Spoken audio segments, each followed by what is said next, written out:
What's the update on Jimmy Garoppolo, and what have you found out about his diagnosis? It's not a Liz Frank. They don't have to do surgery on it. Still going to be a big recovery, but much less than what we anticipated, which is awesome news for him in the offseason. He'll be good to go right away, so it won't be like last year. Really, I mean, there's that way outside chance, late in the playoffs or something like that, but it's just an outside chance. We're not really real optimistic about that, but they didn't rule it out. We got to play that by ear, kind of with our whole roster. I mean, our goal is to get to the playoffs, so we got to make sure we do the best thing possible for that, and that is the issue with IR. And most likely, even if that did happen, he wouldn't be able to come back for that. So we'll see how these IR decisions play out over the next couple of weeks. So Armstead's sitting out, but today, but is that just precaution? Did he come through the game? Yeah, he got through the game well. We got to be smart with him so that it doesn't act up like it did earlier in the year. But he had a successful game. His knee, is it similar to last week? Yes. Jimmy, can you confirm there's no ligament damage? No ligament. No ligament damage. That was the good thing. And are you familiar with any bone regenerative treatment that's available for pro athletes, and do you think that would be a potential use here to speed up that process of recovery? I mean, they do a lot of that stuff. I'm not familiar with any of it, but he's going to do whatever helps. The word yesterday, I think Adam reported 7 to 8 weeks potentially. Is that what you're hearing as well? At best case scenario, I mean, not to play football 7 to 8 weeks, but to heal. Is it multiple bones that are fractured, or just one? I believe just one, but I don't dive into this as hard as you guys ask me. I know it's a serious injury that's most likely keep him out for the year, and I know it was really good news that there was no ligament damage or anything, so he'll be fine once the broken foot heals. Did they tell you how many weeks to play football, best case? No, that's they don't do stuff like that. They just say how long it takes to heal, and then usually takes a little bit more after that. Shortly after Trey Lance got injured, you did an interview with Greg Pop, and he asked you what the plan was for him, and you said it's the same plan, meetings and stuff. He just wouldn't be on the field. But come December, you might get creative with things. What does that mean, and is that still a plan? I mean, we don't have to get creative because he's in all of our meetings and stuff, so I don't know why I said that, but we're creatively bringing in everything now. So. What's the biggest change for you guys now with Brock Purdy as your starter? I mean, we're trying not to make it a drastic change. I mean, they have a similar skill set.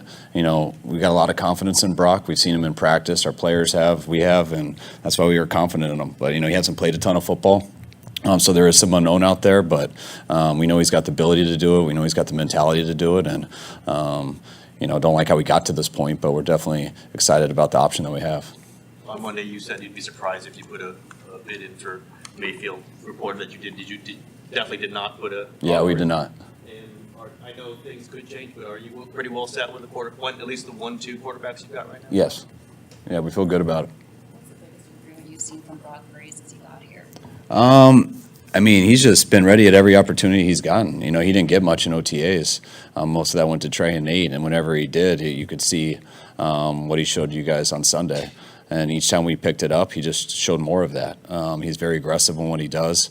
Sometimes that can keep both teams in the game, so that's stuff that you got to work on as you play more. But that's where you want to start with it. When a guy can make some plays like he does, he gives you a chance to win. And but we got to figure out what the best way to win with him.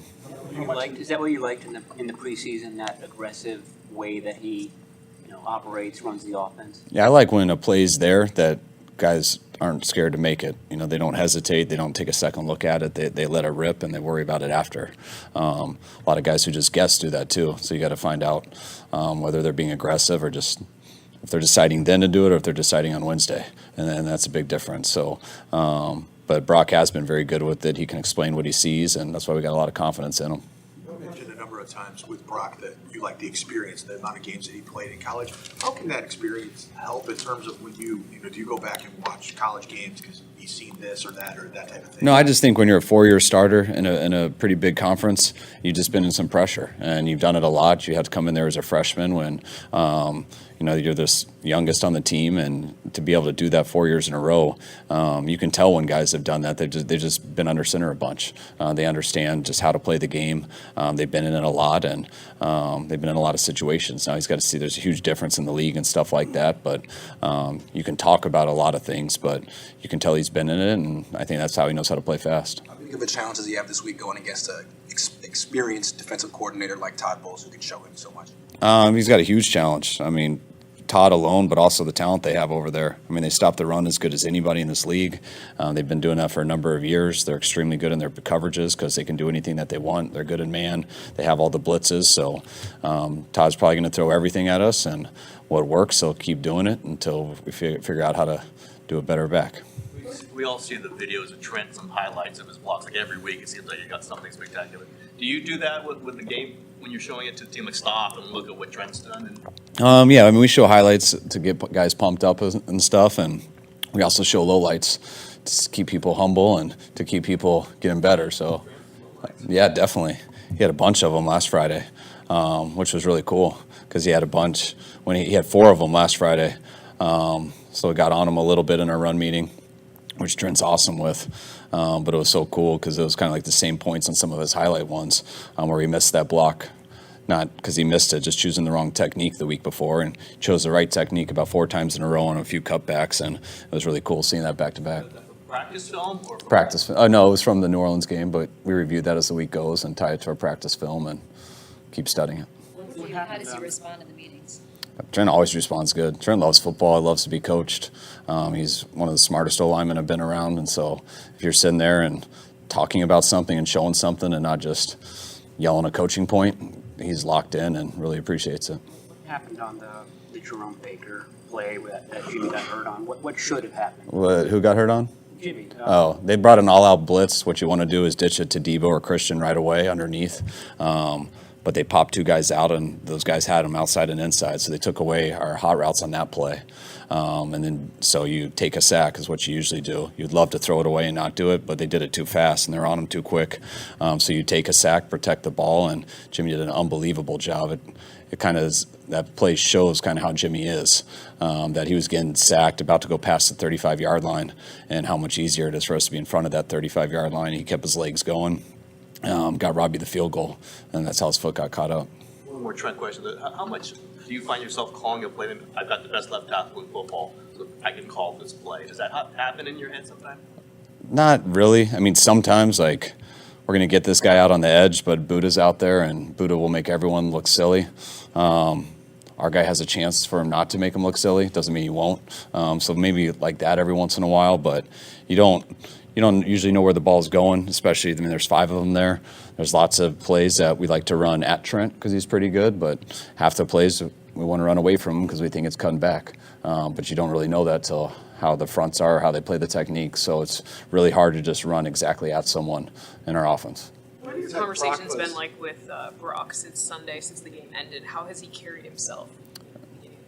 He carries himself the same way. Brock's got a good edge to him. He's quiet, but I think he's more respectful, just being the younger guy in the room and stuff. But you can tell how like the rookies gravitate to him. I mean, he's got good command over them. Our scout team, from Fred and all those guys, they love him. He's aggressive over there. He's not shy in anything he does, but he's fit in with our team well, and he's understood his role, and now it's gotten a lot bigger.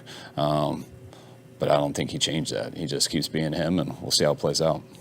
What's he been doing like the past 2.5 days in terms of preparation? He said his preparation had him ready for last Sunday. So, I mean, how has he dove in this week? I mean, he was there the whole time, and I think that's what guys do. They're like, I've been preparing to start, and now I'm starting, so what else more do I have to do? And I tried to tell him just to calm down. Let us do that part. You just keep reacting in there and playing fast and having a clear mind and being ready to be aggressive. And I thought that's what he did great on Sunday. So he's in a different role, so he knows exactly what to expect, but he doesn't have to change much. I mean, he had to prepare a ton. It's real hard to do that week in and week out because that takes so much effort. I couldn't imagine studying all week for a test and then not being allowed to take the test. Do it a few weeks in a row, and some guys eventually roll the dice, and they're like, all right, no, it's not happening. And then in first quarter it happens, and then they can't handle it. Brock was ready for it. He handled it, and that's what he's got to do this week too. He and Jimmy spent extra time together? Okay, thank you. Have he and Jimmy spent any extra time together this week just to prepare and Jimmy to get him even more ready? Did him and Jimmy? No, Jimmy I think will come around be in some of the meetings, but he saw how Jimmy did it and what we all gravitated to help Jimmy get ready for Sunday, and now it's his role, which he'll do it his own way. He'll do it a little bit differently. He gets to see how Jimmy does his process, though, and now we got to start adjusting to figuring out what's the best stuff that helps Brock throughout the week. You compare the difference, the process, you and the coaching staff going from Trey to Jimmy and now from Jimmy to Brock. I think it was a little bit bigger from Trey to Jimmy, just in terms of the running element that Trey had, just how we looked at a game plan, how we positioned all the formations and stuff to kind of keep him always as a threat as a runner. Jimmy and Brock aren't necessarily running threats, so you don't sit there and design stuff like that, but they're definitely both mobile enough to make plays with their legs. Tom Brady's playing right now. What do you see from him, and how is he able to do it at age 45? Still be playing at this level? Because Tom, he plays the position better than anyone ever, and he's definitely the GOAT from what I've ever seen, but I don't say that just because he's won Super Bowls, it's because of how he plays the position. The ball always goes to the right spot, and that answer is based off of 1,000 different things. That could be matchups, it could be the coverage, that could be based off of down and distance, the time in the game, how the defense is playing. If you just watch him throughout his whole life, and you see him make a decision, and you see him make a different decision in the second quarter. You see it like he just has command of the game and knows how to win it and what it takes, whatever that is. He's kind of flawless in his technique, how he gets everyone the ball, and he's done that his whole career. But his throwing mechanics, they only get better each year. So I feel like his arm's stronger now than it was 10 years ago, and his legs move just as good as they did 10 years ago. They weren't great then, but he's extremely efficient and quick in the pocket and knows where to look and knows where to get the ball to, and he's still the best to play.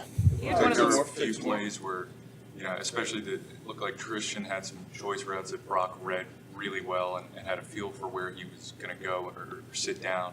What was your impression of his feel for those types of things and his anticipation? It was good. Especially because he was trying to hit someone deeper, and the hole was there, but we just got rerouted a little bit, so we couldn't quite get to the hole.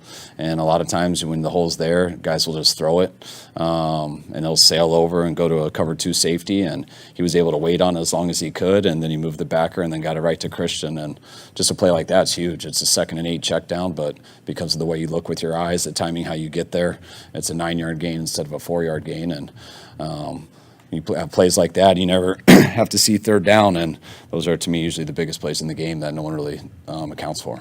We had another one of those fourth quarter comebacks on Monday night. Can you prepare for him and what he's able to do? You just got to realize that I think 8 of their 12 games have been decided on the last play, on the last drive of the game. I don't care what happens. Brady never stops playing quarterback. So he's efficient at every single time. If they're down that much, he's going to start being more aggressive, but it's never stupid. And they also have a defense that is built to make you struggle. You're going to have times, hopefully, where you can go on that defense, but you're going to hit lulls, just like New Orleans did. And New Orleans had a couple chances to finish it. They came up just a little bit short. And when that happens versus Tom, that's why he's done it more than anyone.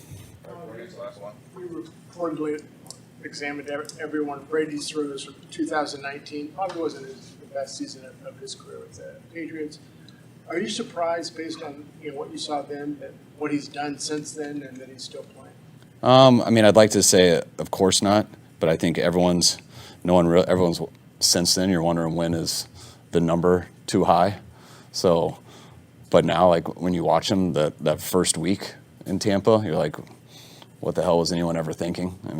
The dude looks the exact same. He did that year.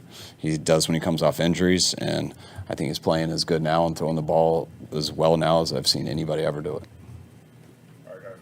All right.